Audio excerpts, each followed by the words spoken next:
आप हैं मेरे साथ में अंतर्राष्ट्रीय घटनाक्रम में दो ऐसे संगठनों पर चर्चा करने के लिए जहां भारत की वजह से कुछ निश्चित ही हुआ है, या फिर यह कहिए कि भारत की वजह से चीन को बहुत कुछ हुआ है। आज के सेशन में जिक्र है दो संगठनों का, एक का नाम है एससीओ और दूसरे का नाम है ब्रिक्स। आज के सेशन में इन दोनों का जिक्र होगा, किस तरह से भारत से चिढ़ा बैठा है चीन, किस तरह से भारत के खिलाफ पाकिस्तान को इंस्ट्रूमेंट के रूप में यूज कर रहा है चीन की आज हम उस पॉलिसी को आपके सामने पर्दाफाश करेंगे, एक्सप्लेन करने का प्रयास करेंगे, और संभवतया आप में से बहुत से लोग जो इस थॉट के साथ चल रहे होते हैं कि चीन अपना पड़ोसी है, इसके साथ संबंधों को क्यों ना सुधार लिया जाए। जब ये थोड़े दिन पहले भारत के साथ आकर के कहने लगा था कि अमेरिका ने मेरे ऊपर ट्रेड टैरिफ लगा दिए हैं, बैरियर लगा दिए हैं, अगर आप चाहें तो मुझसे व्यापार कर लो, मैं आपको बहुत सारा व्यापारिक लाभ दे दूंगा, तब भी हमने डिसाइड किया था कि चीन से तब तक कोई मित्रता नहीं जब तक ये पाकिस्तान के साथ अपने रिश्ते भारत के खिलाफ यूज करना बंद नहीं कर देता।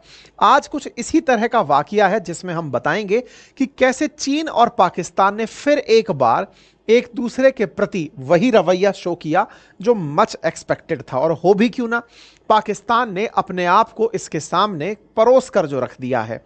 फिर चाहे चाइना पाकिस्तान इकोनॉमिक कॉरिडोर की बात ही क्यों ना हो, पाक ऑक्यूपाइड कश्मीर से उसे निकलवा कर पाकिस्तान ने उसे अपनी बड़ी कूटनीतिक जीत माना था। आज पाकिस्तान में चाइना पाकिस्तान इकोनॉमिक कॉरिडोर के नाम पर चीनी सेना पाकिस्तान में अपना बंकर बनाकर बैठी है, बलूचिस्तान के अंदर बलोच लोगों के ऊपर अपनी तरफ से यातनाएं दे रही है। ऐसे में पाकिस्तान तो चीन के साथ रहकर समझ रहा है कि उसे किसी बहुत बड़े देश का संरक्षण मिल गया है जिसकी छाह में वो बिल्कुल वैसे चल सकता है जैसे ऊंट गाड़ी की छाह में कभी कुत्ता चल रहा होता है। खैर, फिलहाल के लिए आज हम इसका वो चेहरा उजागर करेंगे जिसमें इसे आतंकवादी नजर नहीं आते। दुनिया के देश जिन्हें आतंकवादी मानते हैं, चीन को वो नजर नहीं आते, और चीन को जब नजर नहीं आते तो स्वतः ही समझ में आता है कि चीन पाकिस्तान के आतंक को भी अपने हित में उपयोग लेना चाहता है। आज चीन का वो नजरिया जिसके चलते भारत ने चीन के जिस पैतरे को चलने नहीं दिया, आज हम उसका जिक्र आपके सामने करने जा रहे हैं। अगर आप इस हेडलाइन को पढ़ें तो आप समझ पाएं कि भारत ने मना कर दिया है जॉइंट स्टेटमेंट पर साइन करने के लिए जो एससीओ समिट के दौरान पास होना था। अब यह क्या मायने रखता है कि हमने क्या मना कर दिया, एससीओ समिट होती क्या है, मना कर दिया तो किसने मना कर दिया, कौन पार्टिसिपेट करने गया था, तस्वीरों में राजनाथ सिंह जी दिख रहे हैं, उनके द्वारा मना करना कितना मायने रखता है, हमारे प्रधानमंत्री क्यों नहीं गए, होता क्या, तमाम बातें आज के सेशन में पूरी तरह से करते हैं। आइए, चर्चा में हेडलाइन है भारत पाकिस्तान के बीच की चर्चाएं हैं, पाकिस्तान चाइना का गेम प्लान भारत ने बिगाड़ दिया, भारत ने एससीओ के जॉइंट स्टेटमेंट को पास ही नहीं होने दिया। कैसा जॉइंट स्टेटमेंट था जिसके चलते चीन की चिंताएं बढ़ गई, बताएंगे। साथ ही आपको आज यह भी बताएंगे कि ब्रिक्स समिट जो होने जा रही है रियो में, ब्राजील में, उसमें शी जिनपिंग नहीं जा रहे हैं, कारण भारत के प्रधानमंत्री को बनाया गया है। ऐसे में अमेरिका जो नहीं चाहता कि ब्रिक्स अमेरिका के खिलाफ खड़ा हो या एससीओ नाटो के खिलाफ खड़ा हो, उसे निश्चित ही खुशी हो रही होगी कि वो संगठन जो मेरे खिलाफ बनने की तैयारी में थे, आज वो खुद से ही सरवाइव नहीं कर पा रहे हैं। करें भी कैसे जब कुछ लोगों के अपने स्वार्थ ज्यादा बड़े हो जाते हैं। खैर, फिलहाल के लिए चर्चा सबसे पहले एससीओ के ऊपर करते हैं। एससीओ की बात है, शंघाई कोऑपरेशन ऑर्गेनाइजेशन की बात है। साथियों, एक समय पर दुनिया के 5 देशों ने मिलकर शंघाई 5 नाम से एक संगठन बनाया था। 1996 की बात थी। 3 देशों को साथ में पकड़ा, किर्गिस्तान, कजाकिस्तान और ताजिकिस्तान। इस तरह से Russia, China, Kazakhstan, Kyrgyzstan, Tajikistan, Kazakhstan, Russia और चाइना, इस तरह से 5 देशों ने सबसे पहले एक संगठन बनाया कि हम आपस में मिलकर एक दूसरे का सहयोग करेंगे, रक्षा क्षेत्र के अंदर भी सहयोग करेंगे, लेकिन रक्षा के लिए सेनाएं साझा करना इसमें प्रस्तावित नहीं था, सहयोग करेंगे। इस तरह का एक सहयोग संगठन बना 1996 में। धीरे धीरे इसमें और देश जुड़ते चले गए। आज इसी सहयोग संगठन के अंदर 10 देश शामिल हो चुके हैं। इन 10 देशों में फहरिस्त में भारत और पाकिस्तान का नाम भी शामिल है। भारत और पाकिस्तान वर्ष 2017 के अंदर इसमें शामिल हुए। सबसे ताजा मेंबर में बेलारूस शामिल है और उससे एक साल पहले ईरान शामिल हुआ था। कुल मिलाकर अब इस सहयोग संगठन में 10 देश हैं, जिन्हें आप कुछ इस प्रकार से देख सकते हैं। देख तो बढ़िया रहे हैं, लेकिन साहब कुछ खासियत भी है क्या? बिल्कुल खासियत है। खासियत यह है कि इनके पास दुनिया की 43% आबादी रहती है। साहब लगभग आधी ही आबादी 10 देश रख रहे हैं, तो जीडीपी में कंट्रीब्यूशन अगर होता तो G7 से बड़ी इज्जत पा रहे होते। कुल मिलाकर के आबादी अधिक है, लेकिन उनके ऊपर की जिम्मेदारियां भी अधिक हैं। खैर, फिलहाल के लिए ये सब लोग आपस में मिले क्यों थे, तो कारण जान लीजिए कि इन्हें लगता था कि हम नाटो तो नहीं बना सकते, क्योंकि नाटो में तो डिफेंस एग्रीमेंट है, लेकिन कोई नहीं, कम से कम एक दूसरे का सहयोग करके क्षेत्रीय संगठन तो खड़ा कर लें, जो आपस में बातचीत तो करे, एक दूसरे के खिलाफ तो ना हो, एक दूसरे के साथ तो रहे, चाहे किसी भी प्रकार की बातें हो साझा तो करे। ठीक है साहब, इसी को लेते हुए इनके बीच में बैठकें प्रस्तावित हुई। एससीओ की बैठकों में दो प्रकार की बैठक होती हैं, एक होती है summit of head of state और दूसरी होती है summit of head of government. Head of government की बैठक और हेड ऑफ स्टेट की बैठक। बैठक एक ही प्रकार से, मतलब एक ही सहयोग संगठन की है, लेकिन वो दो अलग अलग होती हैं। एक में हेड ऑफ स्टेट्स जाते हैं, मतलब राष्ट्रपति लेवल के लोग जाते हैं, और एक में हेड ऑफ गवर्नमेंट जाते हैं, जैसे प्रधानमंत्री स्तर के लोग जाते हैं। तो हेड ऑफ स्टेट यानी देश का प्रथम नागरिक, तो भारत के लिए वो राष्ट्रपति है। ऐसे जिन जिन के लिए राष्ट्रपति हैं वो हेड ऑफ स्टेट की बैठक में जाते हैं। और जब हेड ऑफ स्टेट के अलावा हेड ऑफ गवर्नमेंट की बैठक होती है, तो उसमें भारत की तरफ से या फिर दुनिया में जहां गवर्नमेंट के मुखिया हैं, जैसे भारत के अंदर प्रधानमंत्री जो है वो गवर्नमेंट के मुखिया होते हैं, इस तरह से देशों के 10 देश के अपने प्रतिनिधि शामिल होते हैं। ठीक है, आपको ये दो बैठकें दिखा दूं तो summit of head of state की आखिरी बैठक जो है वो 3 और 4 जुलाई के दिन कजाकिस्तान अस्ताना में हुई थी। ऐसे ही हेड ऑफ गवर्नमेंट की जो बैठक है वो 15-16 अक्टूबर को पाकिस्तान इस्लामाबाद के अंदर हुई थी। ठीक है साहब, तो भारत की तरफ से क्या पाकिस्तान में कोई गया था क्या? नहीं। जब कोई भी राष्ट्राध्यक्ष वहां नहीं जाना चाह रहा होता है तो अपनी तरफ से वहां पर विदेश मंत्री को, अगर राष्ट्रपति नहीं जाना चाह रहा होता है तो वहां पर प्रधानमंत्री को भेज दिया जाता है। ऐसे में भारत की तरफ से कजाकिस्तान में पिछली बार जयशंकर साहब को भेजा गया था और पाकिस्तान में भी जयशंकर साहब को भेजा गया था, जब हेड ऑफ स्टेट और हेड ऑफ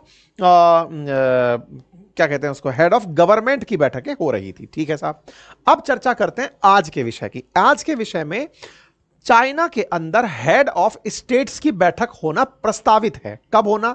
आने वाले बसंत में, यानी कि अभी इसी साल के बसंत में होना प्रस्तावित है। तिथि फाइनल नहीं हुई है। ऐसे में बसंत की बैठक होने वाली है तियानजिन के अंदर। एससीओ के अंदर हेड ऑफ स्टेट बोले तो राष्ट्रपति स्तर के लोग पहुंचेंगे, लेकिन जब राष्ट्रपति जैसे स्तर के लोग पहुंच रहे होते हैं, उससे पहले भी कई सारे विभाग आपस में मिलकर के संयोग कर रहे होते हैं। देखिए, ऐसे समझते हैं, आसान भाषा में समझते हैं। राष्ट्रपति जिस दिन आते हैं, कई बार आपने देखा होगा बहुत से राष्ट्राध्यक्ष आपस में मिल रहे होते हैं और कुछ सारे कागज एक दूसरे से एक्सचेंज कर रहे होते हैं कि ये साहब डायरी आप रखिए, ये डायरी आप हमें दीजिए। आपने देखा हो ना, एक्सचेंज चल रही होती है फाइल की। आपको ये समझ नहीं आ रहा होता है कि यार ये इतने सारी फाइल एक्सचेंज हो रही हैं, कहा गया इस पर समझौते हुए, इस पर समझौते हुए, इतना जल्दी समझौते कैसे हो जाते हैं? तो ये ऐसे होते हैं, जैसे मान लीजिए कि दो राष्ट्राध्यक्षों को मिलना है दिवाली के आसपास, है ना, तो दिवाली से पहले ही उनके तमाम विभाग जो चाहते हैं कि उस समय डॉक्यूमेंट एक्सचेंज किए जाएं, वो अभी से काम करने लग जाते हैं। अगर डिफेंस मिनिस्ट्री को कोई टाई अप कराना था, वो अभी से जुड़ जाएगी। कल्चर मिनिस्ट्री को कराना था, साइंस एंड टेक्नोलॉजी को, गृह मंत्र, जिस भी प्रकार के मंत्रालय को चीजें एक्सचेंज करनी थी, वो आपस में एक दूसरे के साथ डॉक्यूमेंट एक्सचेंज करते हैं। उम्मीद है कि यहां तक की बात क्लियर हो रही हो। इसका मतलब जब हेड ऑफ स्टेट की बैठकें हो रही होंगी, उससे पहले बहुत सारे मंत्रियों की बैठकें लाइन में होती हैं। ऐसे में ही हमारे डिफेंस मिनिस्टर की बैठक लाइनअप थी चाइना के अंदर आज के दिन। उम्मीद है कि हेड ऑफ स्टेट से पहले डिफेंस मिनिस्टर की बैठक का रीजन समझ में आया होगा। ठीक है साहब, इसमें हमारे डिफेंस मिनिस्टर थे, तो यहां पर 10 देश के डिफेंस मिनिस्टर आपको तस्वीरों में दिखाई दे रहे हैं। आप कहेंगे फिर तो पाकिस्तान के भी रहे होंगे। बिल्कुल, पाकिस्तान के यहां पर खड़े हुए आपको दिखाई दे रहे हैं। ठीक है साहब, 10 देश के डिफेंस मिनिस्टर चाइना के अंदर यहां पर आपको दिखाई दिए। हमारे जो रक्षा मंत्री हैं उन्होंने अपनी तरफ से यह जानकारी देते हुए कहा 25 तारीख यानी कल के दिन कि साहब मैं ऐसे ऐसे जा रहा हूं और कल के दिन यह बैठक होने वाली है। भारत की तरफ से यह जानकारी बाहर आई कि हम लोग किस किस विषय पर यहां पर चर्चा करने वाले हैं। यह चर्चाओं के लिए यहां पर 25 तारीख की शाम को जाते हुए राजनाथ सिंह जी को देख सकते हैं और 26 तारीख के दिन एक दूसरे के साथ मंच साझा करते हुए देख सकते हैं। कुछ वीडियोस आए जिसमें राजनाथ सिंह जी जाते हुए दिख रहे हैं, फिर पाकिस्तान के जो रक्षा मंत्री हैं वो यहां से छुप करके निकलते हुए जाते हुए दिखाई दिए। कुल मिलाकर के रक्षा मंत्रियों की यहां पर बैठक हुई। अब जब बैठक होती है तो बैठक होने के बाद सब लोग आपस में बैठकर चर्चा करते हैं। क्या चर्चा करते हैं कि बताओ भाई, हम सब लोग बैठे, क्या कॉमन बात निकली जिसके ऊपर आज हम लोग यहां से उठें। मतलब आप ऐसे समझिए कि 10 लोग मिले हैं, 10 लोगों ने मिलकर के अब कोई एक कॉमन एजेंडा साइन करना है कि चलिए अब अपन एक अपनी तरफ से कुछ साइन कर देते हैं पेपर, ताकि हम कहें कि हाँ हम यहां मिले थे, इस मीटिंग के ये मिनट्स थे और इनको आगे लेकर चलना है ना। तो इस प्रकार से एक कॉमन डॉक्यूमेंट निकल कर आता है। हर मीटिंग में एक कॉमन डॉक्यूमेंट बाहर आता है जब भी लोग आपस में मिल रहे होते हैं। लेकिन जब वो कॉमन डॉक्यूमेंट है और इस तरह के सहयोग संगठन होते हैं तो हर वोट का मना करना अपने आप में मैटर करता है। ऐसे में आतंक के खिलाफ यहां पर प्रस्ताव आना था, लेटर के अंदर एक शब्द डलना था, लेकिन आतंकी घटना के अंदर इस पत्र में पहलगाम में हुआ आतंकी हमला शामिल नहीं किया गया। इसके स्थान पर बलूचिस्तान के अंदर जो ट्रेन हाईजैक का मामला हुआ था वो इस लेटर के अंदर शामिल किया हुआ था। भारत ने जैसे ही इस डॉक्यूमेंट को देखा, डिफेंस मिनिस्टर की तरफ से साफ इनकार कर दिया कि मैं इस पर साइन नहीं करूंगा, साइन नहीं करूंगा। ख्वाजा आसिफ पाकिस्तान के यहां पर रक्षा मंत्री उपस्थित थे। जॉइंट स्टेटमेंट में हमने साइन नहीं किया तो यह पास नहीं हुआ, क्योंकि 10 की 10 की तरफ से इसके ऊपर सहमति मिलना जरूरी था। बड़ा सवाल बनता है कि साहब इस बैठक में साइन कागज होने थे, कागज साइन होने थे तो पहलगाम नहीं था लेकिन बलूचिस्तान था। इसका मतलब एक सवाल तो सही है कि भारत ने आतंकवाद का मुद्दा यहां उठाया, अपनी जीरो टॉलरेंस नीति बताई, तमाम बातें हुई, लेकिन हम 10 देशों को यह कहकर कन्विंस करने में कामयाब नहीं हुए कि आतंक की घटना जो पहलगाम में हुई थी उसकी भारत कड़ी निंदा तो करता ही है, उस पर कार्रवाई भी करता है और 10 देशों से अपेक्षा करता है कि वो उस पर कड़ी प्रतिक्रिया दें। लेकिन चीन ने उस पॉइंट को वहां डलवाया ही नहीं, क्योंकि होस्ट कंट्री कौन था? चीन था। चीन को यह डॉक्यूमेंट तैयार करना था, जैसे G20 का डॉक्यूमेंट भारत को तैयार करना था, ऐसे ही G20 के इस डिफेंस मिनिस्टर लेवल की जो टॉक थी, इस डॉक्यूमेंट को ये लोग तैयार करने वाले थे, लेकिन इन्होंने ये शब्द ही इसके अंदर नहीं डाला। क्यों नहीं डाला? पाकिस्तान प्रेम जो कि जगजाहिर है। तो क्या आतंक के प्रति इनका रवैया पहली बार ऐसा हुआ है? नहीं, ये हर बार पाकिस्तान प्रेम में इतने ही उलझे रहे हैं। शी जिनपिंग ने अक्सर यूनाइटेड नेशंस के अंदर जब जब हमने ग्लोबल डेजिग्नेट करने के लिए आतंकियों की लिस्ट लगाई है, सबसे पहले उन्हें बचाने यही आया है। जब जब पाकिस्तान के साथ इनको काम पड़ता है, आतंकियों को बचाने चाइना चला आता है। फिर चाहे बलूचिस्तान के अंदर हो या कहीं और, ये अपनी परेशानियों को भी बचा नहीं पाते, ये परेशान ही कुल मिलाकर रहते हैं। आपको याद होगा पाकिस्तान का बलूचिस्तान सबसे बड़ा राज्य है। यहां के जो मतलब लड़ाके हैं, जो कि स्वतंत्रता सेनानी है, जो चाहते हैं कि बलूचिस्तान अलग देश बने, उन्होंने पाकिस्तान की ट्रेन को हाईजैक कर लिया था। उसके ऊपर हमने सेशन भी किया था।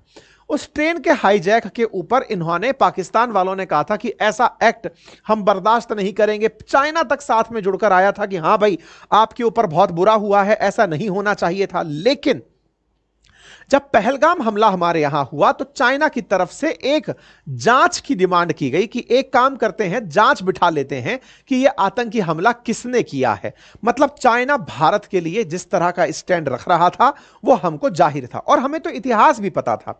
पाकिस्तान हमेशा जब भी कोई आतंकी को यूएन में बैन करने की बात आती है, चाइना उन्हें ब्लॉक कर देता है। चाइना उस पेपर को ही पास नहीं होने देता जिसपे इसकी सहमति यूएनएससी के अंदर चाहिए होती है। चाइना, आप ये पुरानी खबरें देख सकते हैं, 2022 के अंदर एलईटी के लीडर थे शाहिद महमूद करके आतंकी था, इसको बैन करना था, इसको बैन नहीं करने दिया। ऐसे ही 2022 अक्टूबर में आप देख सकते हैं तालाह सईद करके एक डेजिग्नेटेड आतंकी था, उसको इन्होंने बैन नहीं होने दिया। ऐसे ही 2023 के अंदर अब्दुल मक्की करके एक आतंकी था, उसको बैन नहीं होने दिया। यानी यूएनएससी की जो परमानेंट सीट है ना, उसका यह व्यक्ति भरपूर फायदा उठाता है। चाइना के पुराने ऑब्जेक्शंस की भरमार है, जब जब इन्होंने जैश ए मोहम्मद, ये तमाम तमाम जो आतंकी समूह हैं उनको बैन होने से रोकने के लिए अपना हर संभव प्रयास किया है। इवन 26/11 के आतंकी हमलों को, आतंकियों को भी यूएन डेजिग्नेशन पर या फिर उनके खिलाफ कोई कार्रवाई दुनिया में डिमांड की जाए, उसके खिलाफ इसने हमेशा अपनी तरफ से बैन लगाया है। क्यों? क्योंकि इसे पाकिस्तान एज इट इज चाहिए, मतलब आतंकियों के साथ चाहिए। आतंकी क्यों चाहिए? क्योंकि उसे पता है कि जब तक आतंकी रहेंगे चीन का काम चलता रहेगा। आतंकियों को 2 सूखी बोटी डालने के बाद वो चीन के हो जाएंगे और वो पाकिस्तान की सरकार को टिकने ही नहीं देंगे। वो तत्व बन जाएंगे जो पाकिस्तान की सरकार को कभी इस स्थिति तक नहीं पहुंचने देंगे कि चीन ने तुम्हें खरीद लिया है, चीन ने तुम्हें कर्ज दे दे करके अपना पपेट बना लिया है। खैर कोई बात नहीं, चीन का पाकिस्तान प्रेम यहां पर साफ दिखा, लेकिन भारत ने भी दुनिया के सामने अपना स्टैंड रखते हुए कहा कि यदि पहलगाम नहीं तो ज्वाइंट स्टेटमेंट नहीं, और ऐसा कहते हुए हमने उस लेटर को ड्रॉप कर दिया। हमारे एक्सटर्नल मिनिस्टर की तरफ से यह बयान आया और कहा कि साहब हमने वो लेटर को पास ही नहीं होने दिया। अब इसके 2 तथ्य हैं इस घटना को देखने के, इनको 2 तरह से देख सकते हैं। पहला कि भारत ने एक स्टेटमेंट को पास ही नहीं होने दिया, इतनी दृढ़ता हमने दिखाई। और दूसरा इस तरह से भी देख सकते हैं कि भारत पहलगाम वाले हमले को शामिल क्यों नहीं करा पाया। अगर 10 देश थे तो उनमें से कुछ देश तो ऐसे भी होंगे जो भारत के पक्षधर होंगे, चाहे सेंट्रल एशियन कंट्रीज हो या फिर रशिया हो, बेलारूस हो, ये भारत के मित्र रहे हैं। ऐसे में इन लोगों के द्वारा हम इसमें इस लेटर को क्यों नहीं डलवा पाए, ये घटना को क्यों नहीं डलवा पाए? तो क्या हम इसे अपनी विदेश नीति का फेलियर मानते हैं या फिर हमने उस लेटर को पास नहीं होने दिया इसको अपनी सक्सेस मानते हैं? 10 देशों के बीच में अगर हम अकेले पड़ जाते हैं तो यह अपने आप में विचारणीय तथ्य है कि भारत का यह उद्देश्य, भारत का जो यह स्टैंड है वो सही था या गलत। आपको क्या लगता है कमेंट बॉक्स में जरूर बताइएगा। लेकिन हां, बलोच लोगों ने कहा कि अच्छा हुआ आपने उस लेटर में हमारा नाम नहीं डलने दिया, तो इस बात को लेकर के अपनी तरफ से कि साहब वो हमारा नाम डलवा रहे थे, आपने कैंसिल करवा दिया। इंटरेस्टिंग होगा कि हमारे डोभाल साहब 2 दिन पहले चाइना ही थे और उस समय पर भी रक्षा मंत्री के जाने से पहले वो अपनी तरफ से वांग वी से मुलाकात करके आए हैं और उन्होंने भी उनके सामने टेररिज्म जो बड़ा मुद्दा है वो रखा है। यानी रक्षा मंत्री के जाने से पहले भी हमारे डिपार्टमेंट के लोग जा रहे होते हैं, वो अपनी बातें रख के आते हैं कि सर जब हम आएंगे तो इन बातों को डालना। अगर हम नहीं डाल पाए हैं तो फिर से एक बड़ा सवाल है कि हम कहीं ना कहीं कूटनीतिक रूप से इस जगह पर फेल हुए हैं या फिर हमने अपने आप से इसको पास ना होने देकर के कुछ बड़ा अचीव कर लिया है। खैर कुल मिलाकर वांग वी से मुलाकात अपने आप में एक सुर्खी का विषय बनकर रही। आगे बढ़ते हुए जब हम चलते हैं तो एक और बात निकल कर आती है और वो क्या है कि हमने आपको एक जानकारी एक समय पर दी थी कि जब यूएस चाइना पर टैरिफ लगा रहा था तब भारत को इसने ऑफर किया था कि मैं आपको कम टैक्स पर माल बेचने को तैयार हूं, मैं आपको बहुत सस्ते में माल दे दूंगा। तब भी मैंने आपसे कहा था कि हम इस व्यक्ति पर तब तक भरोसा नहीं कर सकते जब तक यह भारत के साथ आने की कसम ना खा ले या पाकिस्तान का साथ छोड़ने की कसम ना खा ले, इसलिए हमने इसको इग्नोर मार दिया था। खैर हमारे रक्षा मंत्री यहां पर अपने अपने जो काउंटर पार्ट्स हैं जिनसे मिल सकते थे, उसमें रशिया से, बेलारूस से इनसे मुलाकात की तस्वीरें बाहर निकल कर आई। ज्यादा इसमें कहने का कुछ नहीं था। लेकिन इस बीच में भारत ने एक और तगड़ा कदम उठा दिया और वो कदम ये था, जब बात डिप्लोमेसी की हो और कहा जाए कि 10 देशों को भारत अपने साथ नहीं कर पाया, ऐसे में ही ब्रिक्स की चर्चा हो जाती है। ब्रिक्स क्या है? ब्रिक्स में Brazil, Russia, India, China, south Africa, ये 5 बड़े देशों का समूह जो कि कजान में 2024 में मिला था, जिसमें रूस ने मध्यस्थता करके भारत और चीन के बीच में हैंडशेक करवाया था। प्रधानमंत्री मोदी और शी जिनपिंग के बीच में हैंडशेक करवाया था। यह वही ब्रिक्स की समिट है जो 2024 में रूस में हुई थी। चूंकि यह हर साल होती है तो इस साल इसका आयोजन होना है ब्राजील में और ब्राजील के अंदर होना है रियो में। वहां पर राष्ट्रपति हैं लूला। अब लूला जो यहां के राष्ट्रपति हैं, इन्होंने शी जिनपिंग को और तमाम राष्ट्र अध्यक्षों को इनविटेशन भेजा, लेकिन भारत को जो इनविटेशन भेजा उसमें भारत के प्रधानमंत्री को स्टेट डिनर के लिए इनवाइट किया। मतलब कि आप सब लोग आएंगे लेकिन राष्ट्रपति के साथ भारत के प्रधानमंत्री की एक अलग मुलाकात होगी। वो गेस्ट होंगे जिनके साथ ब्राजील के राष्ट्रपति डिनर आयोजित करेंगे, सबके साथ नहीं, केवल भारत के प्रधानमंत्री के साथ में। मतलब 10 रिश्तेदार आए थे, आप में से किसी एक रिश्तेदार को उठाया कि आओ भाई आपके साथ में कुछ कार्यक्रम प्लान किया गया है। ठीक है साहब, ऐसे ऐसे में लूला का इनविटेशन भारत ने स्वीकार कर लिया। शी जिनपिंग इस बात से चिढ़ गए और उन्होंने कहा कि मेरी प्रेजेंस में आप स्टेट गेस्ट बना रहे हो भारत को। ऐसे में शी जिनपिंग ने आने से इनकार कर दिया। न्यूज चल रही है, हम कोई संवाददाता अखबारों में खोजकर या चाइना से पूछकर नहीं लाते। अखबारों में जो जानकारी है उसमें जानकारी निकल कर आ रही है, जिसे कहा गया है साउथ चाइना मॉर्निंग पोस्ट के अंदर एक्सक्लूसिव खबर करते हुए कहा गया है कि शी जिनपिंग ने कहा है कि वो ब्रिक्स समिट में भाग नहीं लेंगे। ब्रिक्स के पुराने कार्यकाल में या कहिए तो शी जिनपिंग के अब तक के कार्यकाल में इन्होंने ब्रिक्स की समिट नहीं छोड़ी। यह पहला टाइम है जब ये ब्रिक्स की समिट में साझा नहीं हो रहे हैं।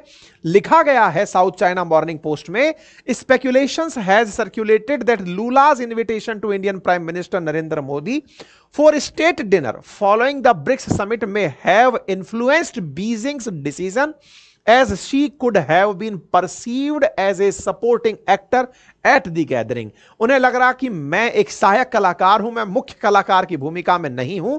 ऐसे में उन्होंने आने से इनकार कर दिया है और जब यह इनकार हुआ है तो इसके पीछे सवाल खड़े होने लगते हैं कि शी जिनपिंग 12 साल से आज तक ब्रिक्स की समिट नहीं छोड़े। इवन कोविड महामारी में भी उन्होंने वर्चुअली ब्रिक्स की बैठक ज्वाइन की थी। आज वो क्या करने जा रहे हैं? तो अपनी जगह अपने प्रधानमंत्री ब्राजील के अंदर जा भेज रहे हैं। तो अब ली कियांग जो इनके प्रधानमंत्री हैं उन्हें यहां पर शामिल होने भेजेंगे। ऐसे में बड़ा सवाल बनता है कि यह भारत की कूटनीतिक जीत है या फिर शी जिनपिंग का वो दाव जिसको वो ब्राजील को दबाने में यूज कर रहे हैं। खैर, उनका तर्क यह है चाइना वालों का कि लूला से इनकी मुलाकात पिछले 1 साल में 2 बार ऑलरेडी हो चुकी है। ऐसे में ये जाकर क्या ही कर लेंगे। खैर, ये तो राष्ट्राध्यक्ष लोग हैं, जो भी जाने, लेकिन फिलहाल के लिए भारत स्कोर सेटल कर रहा है। एससीओ का ब्रिक्स में स्कोर सेटल कर गया है। खैर, जो भी हो, ऐसे में अमेरिका का तो फायदा ही है क्योंकि वो ब्रिक्स और एससीओ दोनों को ही उठते हुए नहीं देखना चाहता। बात हो जाए अब रूस की। चर्चा है कि पुतिन भी इस बैठक में नहीं आएंगे। ऐसा क्यों? क्योंकि पुतिन के खिलाफ आईसीसी की तरफ से वारंट जारी हो रखा है, क्रिमिनल कोर्ट की तरफ से वारंट जारी है, जिसके चलते ये G20 में भी नहीं आए थे, साउथ अफ्रीका में नहीं आए थे, क्योंकि इस वारंट के चलते इन्हें गिरफ्तार किया जा सकता है। आपको याद होगा रशिया यूक्रेन वॉर के अंदर पुतिन पर आरोप है कि इन्होंने बच्चों का अपहरण कर रखा था। बच्चों को मजबूरी में जबरन जो है वो यूक्रेन से लेकर रशिया में कैप्चर किया हुआ था। आईसीसी ने इनके खिलाफ फैसला देते हुए कहा कि इन्हें अगर आईसीसी मेंबर कंट्री में कहीं भी देखा गया तो गिरफ्तार कर लिया जाएगा। यही चलते हुए ये G20 साउथ अफ्रीका में शामिल नहीं हुए और अब ब्रिक्स की समिट में ब्राजील शामिल होने से कतरा रहे हैं। चर्चा है कि उनके अरेस्ट वारंट के चलते ब्रिक्स में रूस भी शामिल नहीं होगा। ऐसे में ब्रिक्स की प्रासंगिकता तो कहीं खत्म नहीं हो जाएगी, यह दूसरा बड़ा सवाल निकल कर आता है। तो 2 बड़े सवालों में एससीओ के अंदर भारत का स्टैंड क्या है, उस पर आपको कमेंट करना होगा सेशन पूरा होने के बाद। और दूसरा कमेंट करना होगा कि जब चीन के शी जिनपिंग नहीं आएंगे और उधर से पुतिन नहीं आएंगे, क्या यह लामबंद करके भारत को अकेला छोड़ने का प्रयास तो नहीं है? और अगर ऐसा है तो क्या ब्रिक्स की प्रासंगिकता, सिग्निफिकेंस ऑफ ब्रिक्स खत्म तो नहीं हो जाएगी? इन दोनों प्रश्नों का कमेंट बॉक्स के अंदर जरूर जवाब दीजिएगा।